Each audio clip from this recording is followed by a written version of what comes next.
DreAllDay.com. Dre Baldwin, Overseas Basketball Blueprint, balloverseas.com.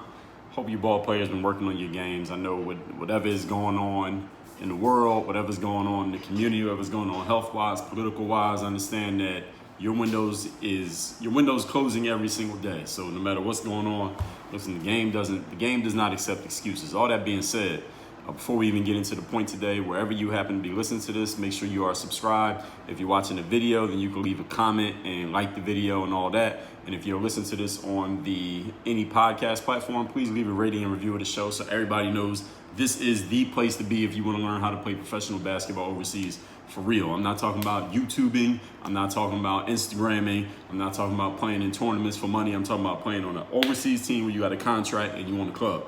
Anyway, all that being said, I'm gonna do a two-part series here. The most important attributes that you need to play professional basketball overseas. First, I'm gonna tell you the most important mental attribute. No, actually, the first most important physical attribute, then the most important mental attribute. That'll be in the next one that we put out. So, question here is, what is the most important physical attribute you need to play professional basketball overseas? Now, this one might be obvious to some of you, it might not be obvious to others, but I got to make sure that I say it so that everything's on the record. The answer is talent. The most important attribute, physical attribute that you need to play professional basketball overseas is talent. And I'm looking up the definition of talent based on Google. It says a natural aptitude or skill. A natural aptitude or skill. So I'm going to go a further definition of that and just give you my way of seeing this, because people define talent in different ways. I even define talent in different ways depending on what I'm talking about and what I'm reading at the time. But I'm going to define it for basketball as your God-given ability to play the game. Now, your God-given abilities to play the game can be affected in multiple ways. Some people just have a natural skill with the ball. Now, of course, they work on their handle, but they have some natural ability that go with it. You look at a guy like Kyrie Irving, for example. There are others, they don't have to be famous people, who just have a natural ability with the ball. When it comes to shooting the ball, you got a guy like Stephen Curry. When it comes to athletic ability, you can look at someone like LeBron James or Tracy McGrady. When it comes to size is a talent in basketball. It may not be a talent in everything you're doing in life, but it is a talent in basketball because basketball is a game for tall people. So somebody like Sean Bradley, Shaquille O'Neal, Hakeem Olajuwon, these people have height. They are blessed with height. Had they not had that height, would they be as good as they were in basketball? We don't know. Their whole lives would be different. They would have developed differently if they didn't have that size. So size is a talent in basketball. This is a natural thing that you can't work for. Now, as far as your abilities, what you can do with the ball, if you can run or jump, listen, your fast twitch muscles, how athletic you are, a lot of that is genetics. Can you work on some of it and enhance it? Absolutely, because listen, Kobe Bryant, Tracy McGrady, Derrick Rose, they came into the game with a certain amount of athleticism, but then they worked on their game, they worked on their bodies, and they enhanced that athleticism. So even if you're not super athletic, you can make yourself a better athlete with the proper training. But what we're talking about here is the talent. Talent is the most important aspect physically for basketball because this is what the decision makers are looking for. Decision makers, scouts, agents, coaches, they are looking for talent. When you try out for a basketball team on any level, I don't care if it's a 6-year-old team, if it's middle school, high school, college, or professional basketball, the coaches and the managers and the people who choose the team, they are looking for talent.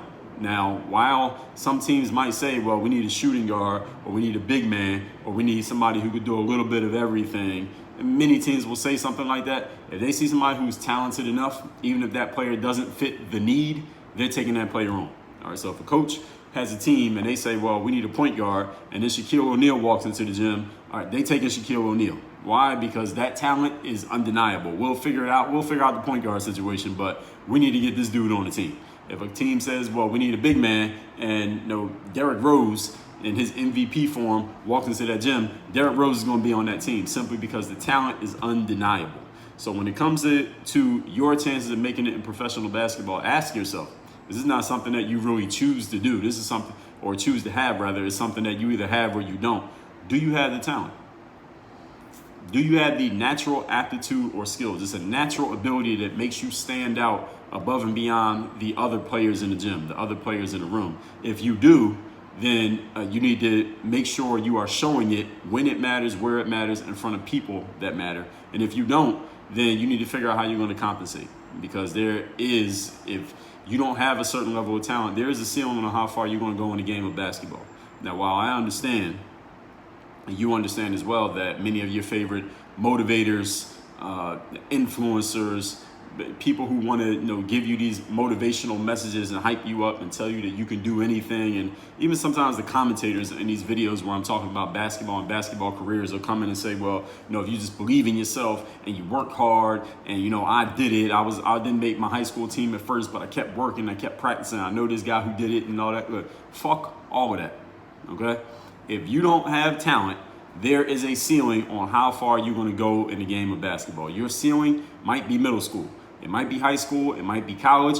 It might be D3. It might be NAIA. It might be D1. It might be the pros. But there will be a ceiling on how far you can go in the game if you lack certain talents. This is just the way the game goes. You don't have to take my word for it. You can keep playing and keep living, and the game will tell you. Now, anything that I'm telling you that you don't believe, keep playing, and the game will tell you itself everything that I said, and you'll know that it's true. And 5 years later, 5 years from now, for posterity's sake, you could come to me and let me know, hey, the things you told me 5 years ago is right there were true. I didn't believe you, but I went and lived it out. Listen, if you don't want to believe me, you don't have to.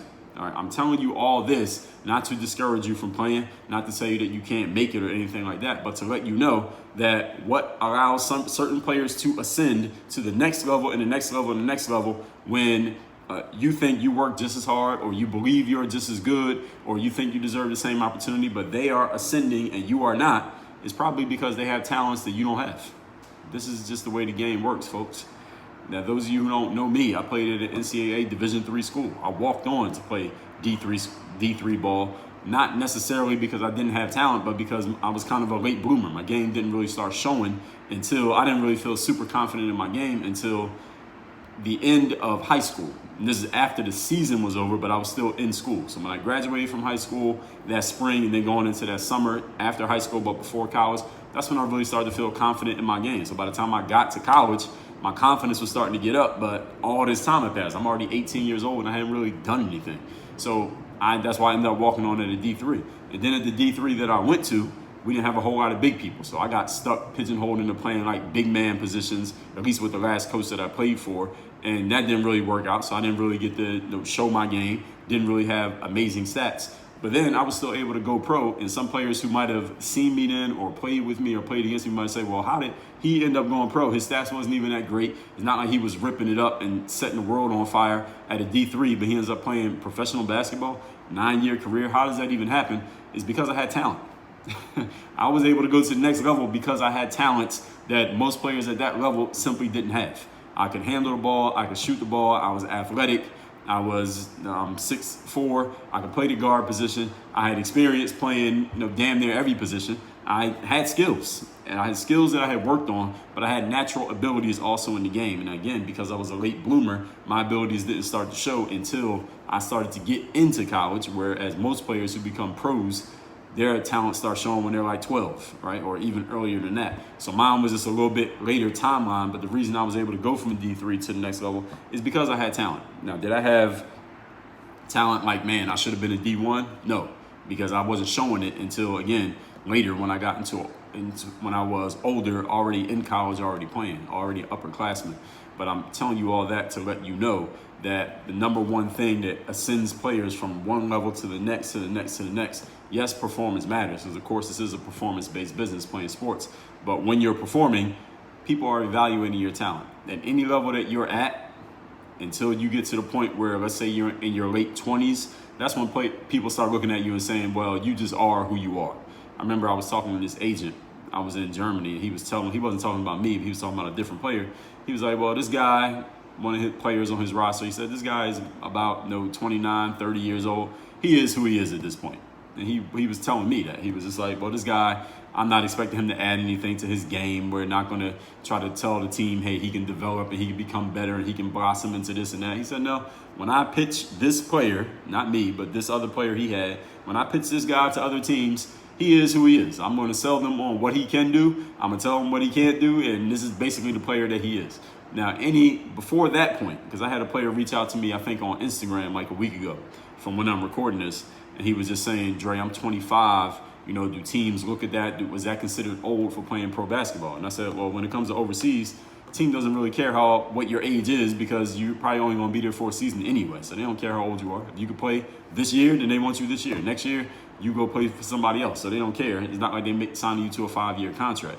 Now, if you're talking about playing in the developmental league, which is also known as the G League now, but it's still a developmental league, they may look at your age, and the team's going to say, all right, well, why are we going to sign a guy who's already at this age, and we can sign this dude who just came out of D1 or something like that. So if you're in your mid-20s or earlier, we'll even say, let's just say early 20s. So if you're like 23 or under, teams look at you as, all right, let's see what baseline talent this player has, and then think about, if we invest in this player, can they become better? How can we help this player become better and step their game up and become an even better performer than they are already? But if you're over that age, let's say you're 25, 26, 30, above that age, teams are looking at you like, all right, what can this player do right now? Because we're not expecting them to become anything other than what they are.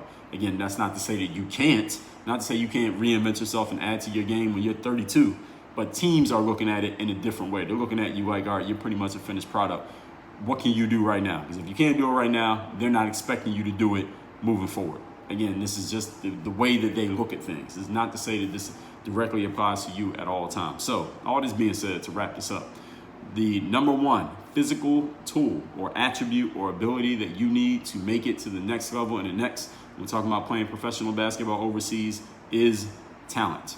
Now, again, your favorite motivators and trainers and all that, they're going to tell you something different simply because they want everybody to believe that they're Mr. or Mrs. Positive and everybody can do it and everybody can make it. That's bullshit. I'm telling you right here, everybody can't do it. Everybody cannot make it, because there's a limited number of jobs in this game and everybody ain't got the talent. You can have the desire, you can have the hard work, you can have the courage, you can have the whatever else you want to name that makes you feel like you can make it happen, that you read out of some motivational book or you heard some motivational speaker say on YouTube. If you ain't got no talent, I don't give a damn how motivated you are. That's the deal. And if nobody ever told you, now you know. All that being said, haven't yet gotten your free copy of this book, The Overseas Basketball Blueprint, I tell you how coming out of a D3 school, you can make it happen playing overseas, assuming that you have some game, assuming you got some talent. This book is going to tell you everything you need to do to actually make it happen. I made this book for free. I made this book free.